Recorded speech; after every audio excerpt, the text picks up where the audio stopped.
చిన్నప్పటి నుంచే మీలో ఆ ఇంట్రెస్ట్ ఉండేదా సార్? లేకపోతే తర్వాత తర్వాత ఈ మూవీస్ సైడ్ వెళ్ళాలి, లేకపోతే ఇట్లా వేషాలు వేసుకోవాలనే ఆలోచనొచ్చిందా? నాకు చిన్నప్పటి నుంచి నాటికలంటే ఎక్కువగా చూసేవాడిని. హ్మ్.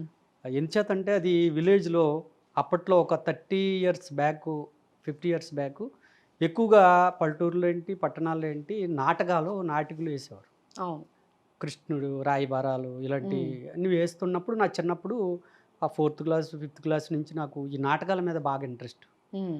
నేను పద్యాలు పాడటం అలాంటివి నేర్చుకుని, అలా ఓకే. అలా నా మనసులో ఈ నాటకాల వైపు మనసు ఇదవ్వింది. హ్మ్. అలా కొద్దిగా నేను 10థ్‌లో ఉన్నప్పుడే మొట్టమొదటిగా పరమానంద శిష్యుల కథలో పరమానందయ్య క్యారెక్టర్ ఏశాను. ఓకే. స్కూల్లో. తర్వాత స్కూల్‌లో. హ్మ్. తర్వాత ఏకపాత్ర మాయిల్ పకీర్ ఏశాను. హుహు. చాలా అద్భుతంగా ఉంది. నాకు చిన్నప్పుడే హెయిర్ బాగా ఎక్కువగా ఉండేది.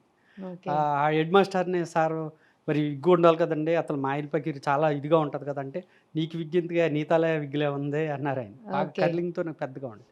అప్పుడు నాకు ఫస్ట్ ప్రైజ్ వచ్చింది. హ్మ్. ఆ డైలాగ్స్ చాలా బావుంటది. ఓకే. మాయిల్ పకీర్ డైలాగ్స్ చాలా బాగా చెప్పాను.